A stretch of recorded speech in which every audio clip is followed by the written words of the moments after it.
вечер, дорогие зрители! Сегодня в Татарской филармонии состоится фортепианный вечер.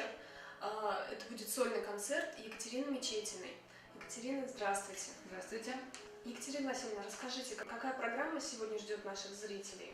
Сегодня западноевропейская, скажем, в общем, романтика. Хотя начинаю я с сонаты Бетховена, но все остальное, все пространство концерта будет посвящено таким композиторам, как Шуберт, Мендельсон, Лист. Иногда они объединяются в пары, как, например, Лист, который сделал транскрипции песен Шуберта.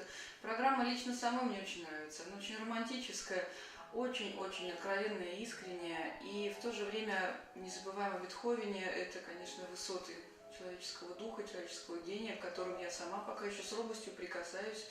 И вообще сегодня это премьера на большой сцене. Эта программа будет в первый раз лично для меня звучать на филармонической сцене. Я ее, конечно, обыграла в небольших залах, в салонах, но именно на филармонической сцене впервые.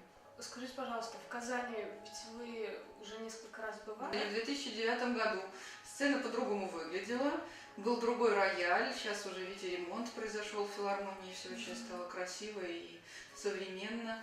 Вообще, дай бог, чтобы концерт прошел тоже хорошо, но пока что весь репетиционный процесс, то, как мы общаемся со службами филармоническими, все на замечательном уровне. А как обычно принимают вас казанские зрители? Много лет прошло. Вы знаете, за 8 лет люди очень сильно меняются. И я изменилась, и публика изменилась. Мы сейчас заново будем знакомиться друг с другом. Как добрые, знаете, старые друзья, которые много лет не виделись и рассказывают друг другу, а что у них за это время накопилось в жизни. Ну и последний вопрос. У нас в этом году юбилей филармонии, 80 лет. Оставьте, пожалуйста, нам пожелания, поздравления на долгую память. Конечно, когда праздник у филармонии, филармония для меня слово родное. Я сама солистка Московской филармонии. Когда я приезжаю в любую другую филармонию, я чувствую дружественную всегда обстановку. Дом музыки, что тут скажешь? Это дом, где живет музыка, дом, где любят гармонию, так она и называется, да, филармония, греческое слово.